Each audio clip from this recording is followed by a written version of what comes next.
Hi, good morning and welcome again. This is our second attempt to get this show on the road this morning. So welcome to the Mackmyra Breakfast with Bee show, the very first one that we're going to try and do this morning for you. We're going to explore a little bit about combining the fabulous flavors of Mackmyra whiskey with food. We've got our regular Friday night chef in the kitchen, Camille, who's our cocktail expert, joining us. And so we're going to be... Hello, Gareth, and hello, everybody. Hello. Good morning, everybody. We had a great show last night. Everything went perfectly as always on our Friday night cocktail show, Camille, didn't it? I think so. It wasn't bad. We managed to make the cocktails, so that was my main aim, right? I think so. We got through it, and I think I've still got some pizza left. The pizza delivery guy came in the middle of the show, so that was great. The cook show. We can't do a cook show without the cook. So let's bring him in. Let's talk to Breandan, or B, as he's called. Breandan, good morning to you. How are you, my friend? Morning, Gareth. Hello, morning, Camille. How are you guys doing? Oh, not doing so bad yourself. Yeah, we're doing great. We're looking forward to this. I mean, for the first show, the technical gremlins really got us a little while ago. So I think your stress levels must be about 99 at the moment. So don't worry about that. Close to 99. It'll be all right on the night or in the morning, in fact. So great to have you on board. It's nice to have you two guys. You're both, skilled people in your jobs, and it's nice to see the two sides that we mixing our fabulous drinks. And today we're doing Mac and B. Is going to be in the recipes. We've used these in cocktails today. We're going to be using these in a recipe that Breandan's going to do for us, or B, and the cocktail's called B as well. So it's like your name, isn't it? It's you had to use that one first, didn't you? Of course, got to do a bit of self-promotion. Excellent.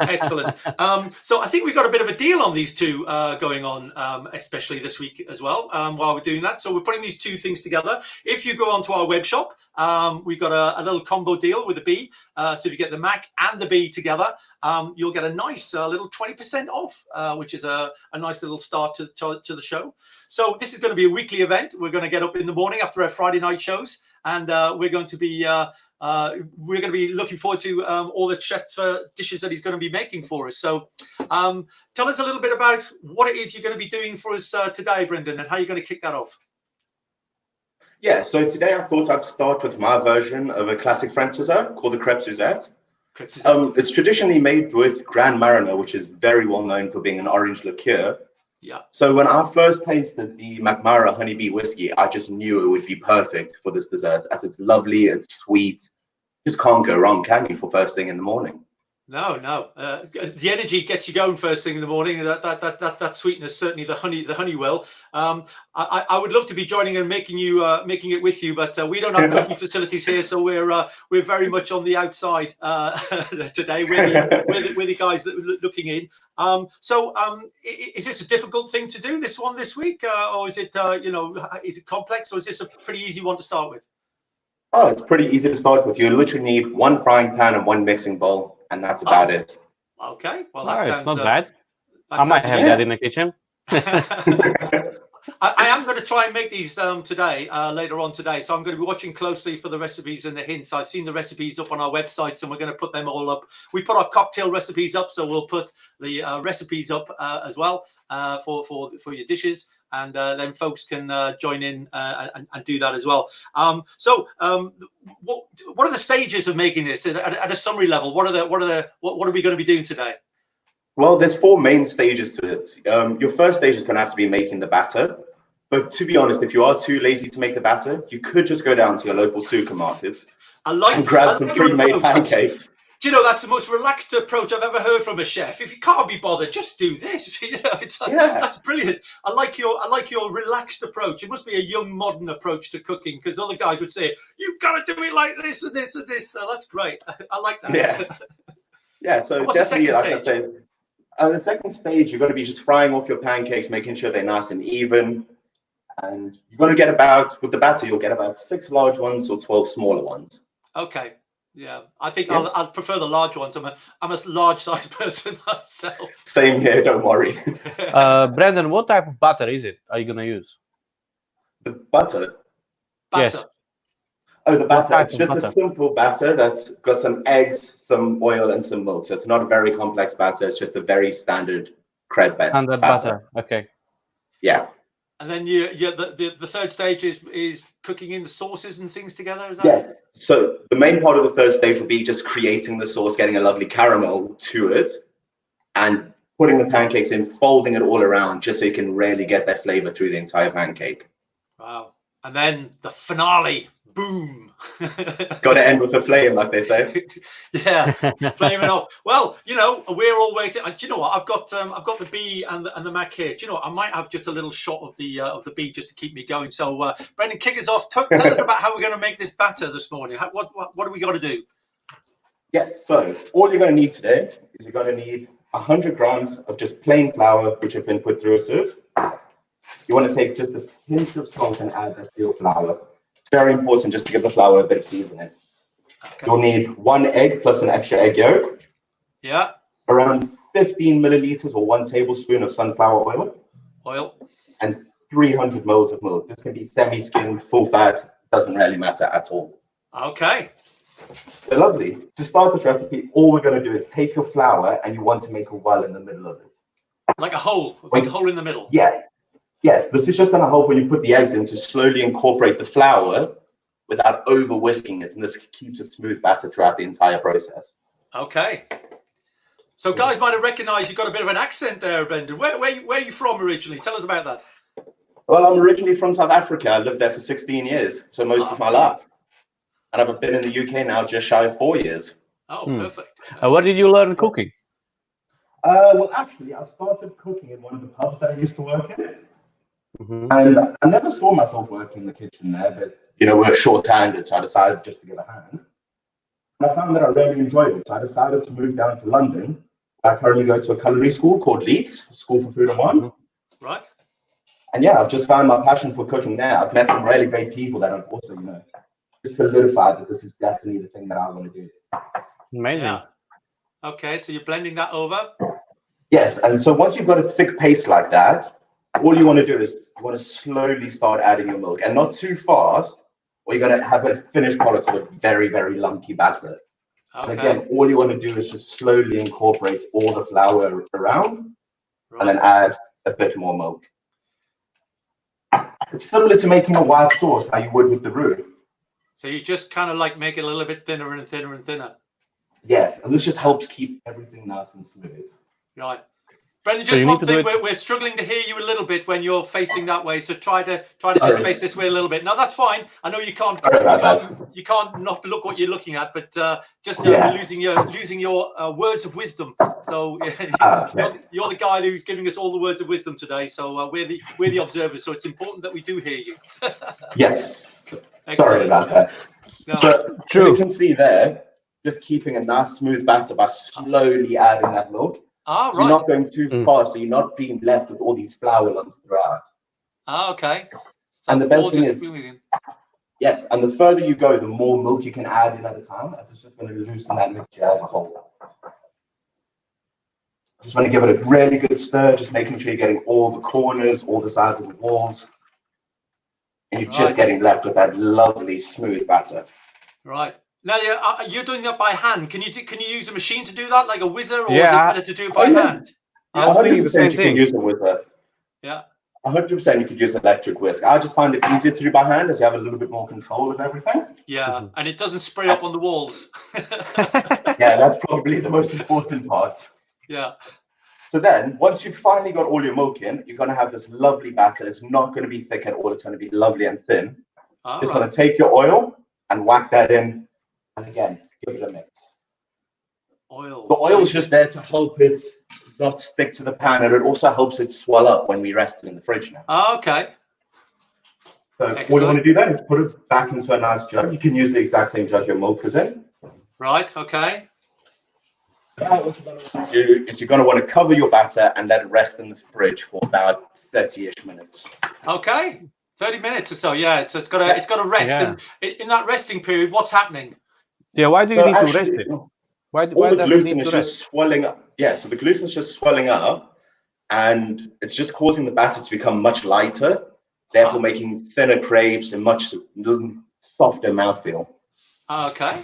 That's good to know. I never did that before. I just went straight on the pan. So now that I've got this covered, I'm just going to go whack it in the fridge quickly. Yeah, I made a batter just last week. I'm growing in my greenhouse some courgettes and the zucchini flowers. It was my Italian friends who told me that they were a delicacy, the big yellow flowers that come off them. So I've been collecting them. And I made a beer batter. And where Brendan's using milk, I got a pint of beer, well, not a pint, a bottle of beer, and mixed it together so there's a flour. But I also was told to use a little bit of baking powder as well. So I put a mixture of plain flour, corn flour, to help it thicken, a little bit of baking powder, and then I put poured the beer slowly in and slowly let it. But they said the key is to let it set and let it, as you said, for half an hour or an hour to let the ingredients combine and get to the right consistency. And I don't think I've done that before. I just whacked it straight in, and it kind of like was a bit thick and a bit gooey. Yeah. And it didn't really work. But and the other little trick that I was told was to put half a teaspoon of turmeric in amongst it all, and what that does, it turns into a really dark golden batter, the sort of batter you get from a fish and chip shop, on a fish, really dark golden, gives it that lovely color. So yeah, and they turned out lovely actually. And I don't know if one day you can do them, but the zucchini flowers they're a rare beast because they last for a day. They come out in the morning, and you've got to get them in the morning. And in order to get enough, I've got 3 or 4 plants. So you've got to keep them for a few days. So what you do is you put them in a plastic bag with a wet piece of kitchen roll inside there, and just lie them in the fridge somewhere cool and wet. And the flowers will last for about 6 or 7 days in the fridge. And then you've got a group of them. And then what I do is I stuff them with some the mascarpone cheese or mozzarella or something like a little chopped chili, and put them in the batter, fry them, and they're delicious. So there you go. That was mine. Up to you, Brendan. Sounds good. Sounds tasty. I'm not a chef. Luckily, I'm not going to make you guys wait 30 minutes, and I have got some batter already pre-made. Here's the one I prepared earlier. I like that. Yes. So then the next stage is you're going to need a palette knife or a normal spatula will work. Around 30 grams of unsalted butter, just melt it down. Okay, unsalted. And then you can use any kitchen paper you want. This is just going to spread the butter in the pan so it's not too thick and you don't end up shallow frying your pancakes. So the rule of first broadcasting shows is that the first thing you make will go terribly wrong. You know that, don't you? Yeah, I mean, we've already had the technical gremlins today, so let's hope it'll forgive me with the pancakes. That's right. Well, we'll see how it goes. Good luck, buddy, especially when you tossed it in the air and it sticks on the ceiling. That's the moment we're looking for. Yes, all you want to do is add some butter into your pan. Then you want to pour your batter in and mix it around, just lightly coating the bottom. You don't want it too thick at all. Right. And that's back into the heat, and it takes about 1 minute to 1.5 minutes on each side. Okay. So now we'll probably be here for about 10 minutes while this first one cooks. Wow. What you prepared earlier. So where do you see you going in the future then, B, with this cooking thing? Are you going to get yourself into a restaurant or something like that, or a hotel, or where's it going? Well, my plan is honestly to maybe go into restaurant working. I love that fast-paced kitchen life. And once you start working with the kitchen, you just feel like a family. You feel like a team. There's nothing better than it. Yeah, a great teamwork. It has to be teamwork in that kind of environment, doesn't it? Everything's got to be happening at high pace, and you need the support of everybody to make things happen. Yeah, a bit like the Mackmyra team. We can't do it individually. We're all together, and we all pull our weights and put things together. So yeah, that's good. That's not burning there, is it? It looks okay. Not yet. Yeah. No. The best way to know is when it's done is it starts slowly browning on the outside, and it's going to self-release from the pan, so you don't need. So how hot is that? Is that like a really hot temperature? Do you put it on high or medium or what? I've got it on about a mid to high temperature, but it all depends whether you're using electric hobs, if you're using induction hobs or gas. Yeah. As all of their temperatures are going to differ, and how well the heat holds in the pan. Like with induction, for instance, it gets hot really quickly, but as soon as you move it off that induction, it cools down as well. Whereas electric hobs seem to stay hot for a lot longer, but it takes longer to get them up to that temperature. Okay. And then gas hobs, it's like the 50-50. It's the middle child, which and it sort of has its perks and it doesn't as well. So I think this one is probably about ready to flip. So let's give it a shot. Go on, go for it. This is the big moment. So you just want to give it a nice little loosen. Hey! Oh, look at that, rock and roll. I didn't drop it on the hob, which is what I usually do first thing on a Saturday morning, so I'm quite proud.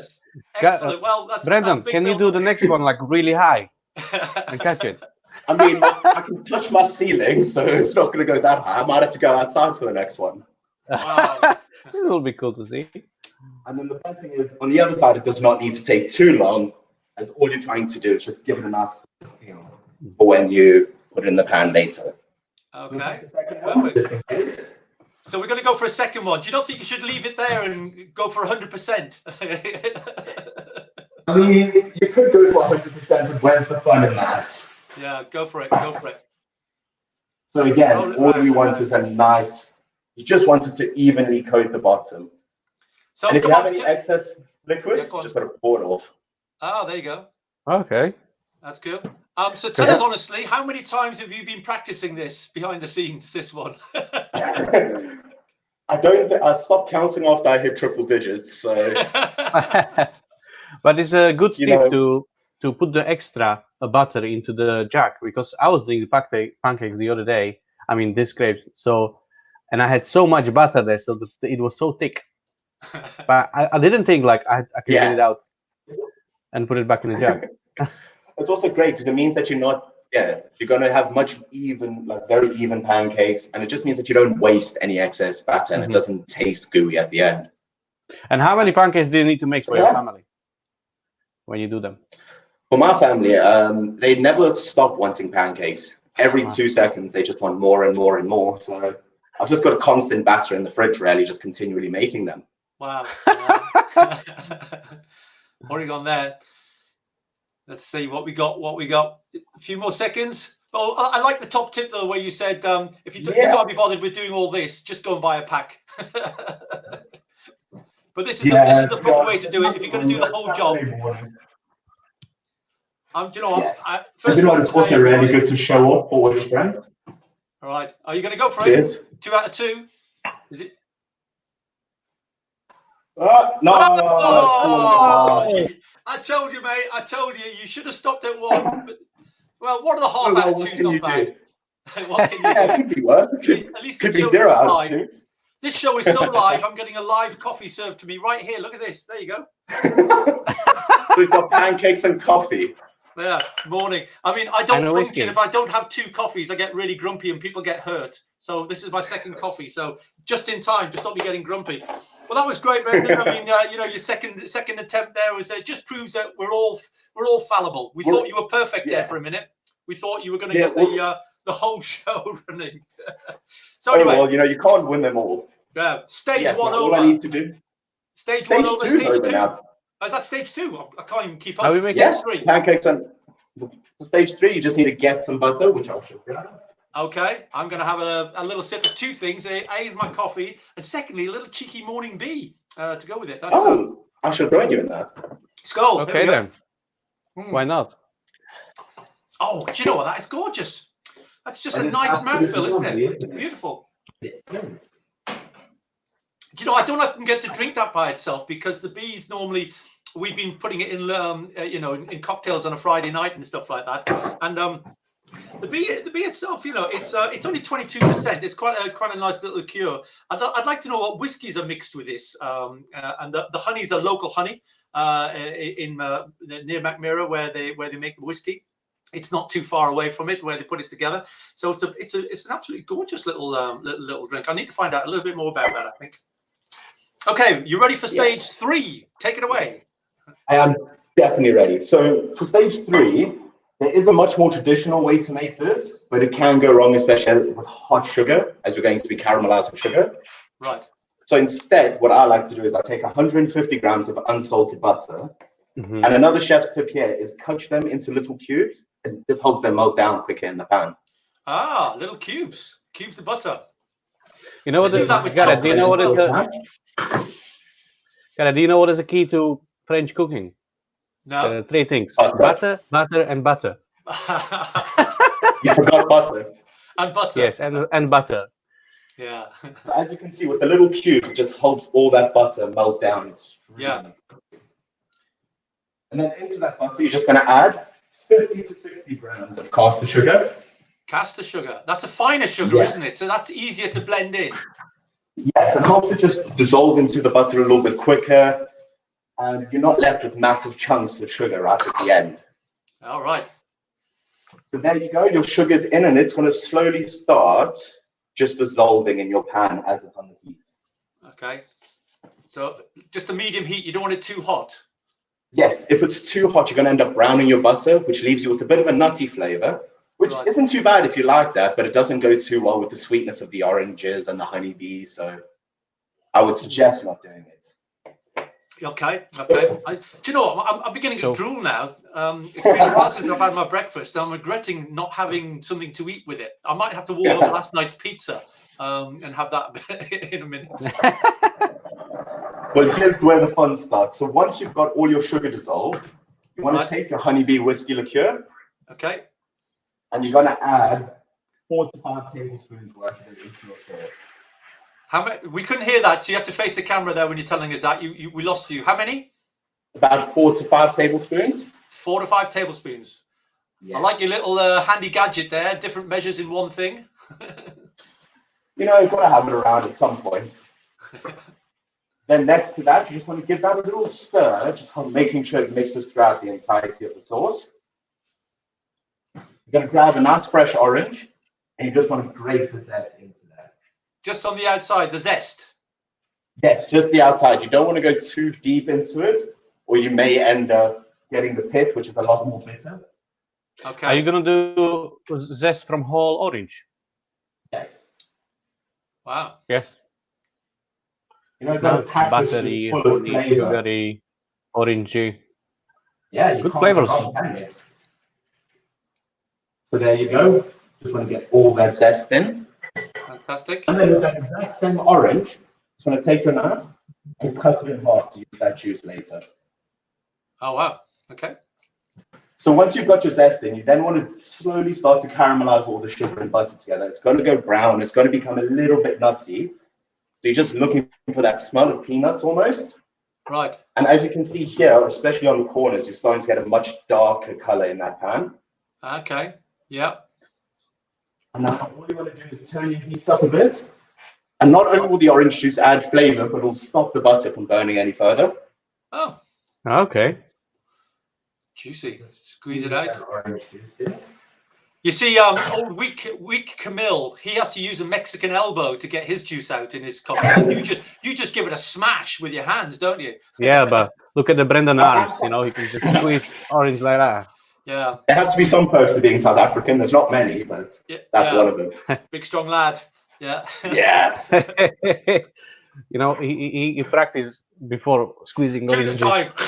Yeah. Well, you know, there's an old adage: you never see a skinny chef, do you? Really, you're a big, strong young lad. Yeah, well, I wouldn't trust the skinny chef. They're obviously not tasting enough of their own food. Now, here comes the best part. This is where we're going to put those crepes in that sauce just to absorb all of that flavor. Oh, okay, right. So what you do is you take one of them and fold it in half once. You then grab it and fold it in half again.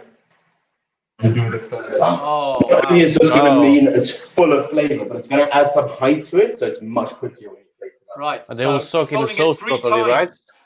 Half and a quarter, and then an eighth. So you're putting it into an eighth like a piece of pie. Exactly. Well, like your pizza from last night. Oh, it looks like a pizza. Yeah, absolutely. I'm going to have that for my dinner now, I think.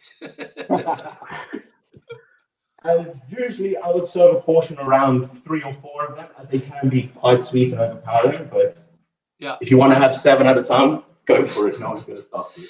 Well, I kind of watch every calorie I put in now because it's, you know, my age. I just have to look at a pizza and I put on half a pound, you know. So, yeah, Don't worry, I think this is going to be a special treat for me. Maybe 2 or 3 of them, I think.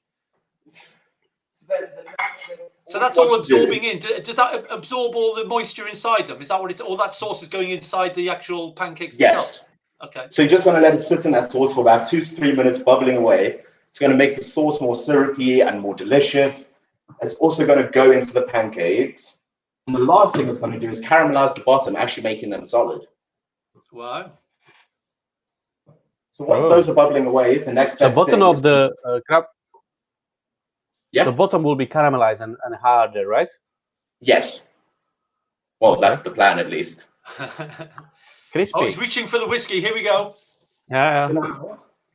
Usually with a flambe, especially if you have a gas grill, you can just put this into a ladle and heat it up over the fire. But I don't have that, so I'm just using another little frying pan that I have set to the side here. Okay. Now you are well insured. Breandan, you have got good insurance, haven't you? I do, yes, I do, don't worry. Okay, good house insurance and personal insurance. And house insurance, personal insurance, everything you can need. Yeah. Have you got any fire blanket there or something just in case? I don't, but I do have Shane standing on standby, just watching. Okay. A bucket of water ready to come in. I think he's waiting for a pancake now. He probably is. So now when you do flambe, remember, Camille, this guy's a professional. He does this all the time. We shouldn't be worried. So yeah, please be careful when you do this, as it is. The pans are going to be hot. There is going to be a flame, so do just watch yourself when you do this. Once your alcohol's heated up, you just simply light it on fire, pour it into the Oh my God! Go. Look at that! Fire and thunder. And all you want to do is burn all the residual alcohol off. As you can still see, there's a tiny bit of a flame there. Yeah. You just want to make sure you burn all of that alcohol off, so you're not left with too bitter of a taste and just the lovely flavors of the Mack whiskey and the honeybee whiskey liqueur. Okay. All right. Stop it. Are we going to get Shane to come in and taste some afterwards? Oh, I don't know. We'll have to see if we can find him. There you go. Once your pancakes are almost ready, you just want to take 2 spoons. So when the flames have gone, the alcohol's gone, yeah? Yes. You just carry on cooking till the alcohol's gone, till the flames are gone. Yes, that just means that all the alcohol's burnt off. It's going to be lovely, sweet. Wow, look at that. My mouth is drooling. So this is the plating up. I mean, plating up, you can be really fancy about this, or you can be practical. What's your approach on plating up, Breandan? Well, I'm definitely not a plate artist, so I'll just focus on making the taste, making it taste beautiful for what it looks like. Okay. So here we go. You can serve this with a lovely piece of ice cream. I think you need to put more ice cream there. Come on. Not enough. I thought you might say that, Camille, so I've got more ice cream just for you guys. Okay. And thank you. That is my version of a lovely French dessert of a Crepes Suzette. That's absolutely delicious. Mac-Bee Suzette. Exactly. And you're left with a lovely sauce, which you can pour over it, keep for another day. The world's your oyster. So if you've got a whole pan of maybe 8 of them, then you put the next ones in, and then the next ones, and you just carry on absorbing the sauce, and you run through it. Yeah. Wow. Fantastic. Exactly. Well, that was an education. I'm now dribbling. I'm sure everybody else is. Well done. I think on our first show you did fantastic. You should have maybe stopped at 1 pancake, but you went for the second one. He who dares wins, Rodney. He who dares wins. So well done on that. What sort of stuff you got lined up for us in the future? I mean, what are you going to do for us next week, for instance? Well, the plan I have next week is I'll be using Spence Rock whiskey. The smoky whiskey. Okay. Yes. So I thought, it's that time of the year where everyone's barbecuing, burgers, but I have to be a little fancy. So what I'm going to do is a lovely burger with a smoky white sauce. And whiskey onion rings. Whiskey onion rings. Whiskey onion rings. Oh. Well, more batter. Excellent. More batter. Whiskey will be. I'm sure. I think you don't want to be joining our show if you're on a calorie-controlled diet. I think for the first couple of weeks. So these sound fantastic. So looking forward to that tremendously next week. Hopefully we'll start on time next week, 10 o'clock. And those technical gremlins are history forever, mate. History. We're gonna go forward and conquer with this. So hey, Breandan, thanks very much indeed for brightening up our morning, making us all very, very hungry. Awesome. Camille, thank you very much for having me. Yeah, it was amazing. I just want to see how he eats that, or who's going to test the quality of it. Yeah, I have to test it now as well. Yeah, please, you have to. You've got to test your own good. Come on, I'll join you in just a little glass. So there you go, all of it nice and juicy. That's the way to start a Saturday morning. Perfect. Okay, leave it there. I'm going to drive there, and I'll pick it up as a takeaway. All right? No problem. I'll have it ready for you.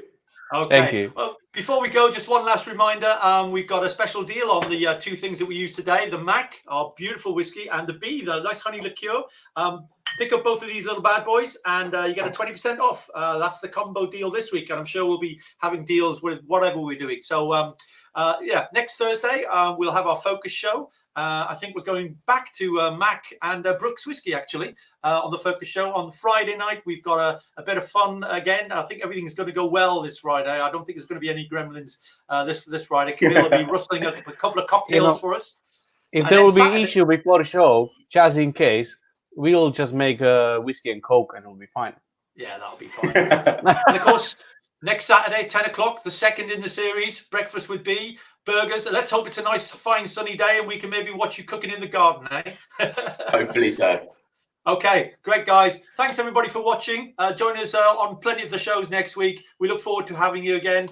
Take care and have a great weekend, everyone. Cheers, everyone. Thank you, Brendan. Thank you, everyone. Cheers.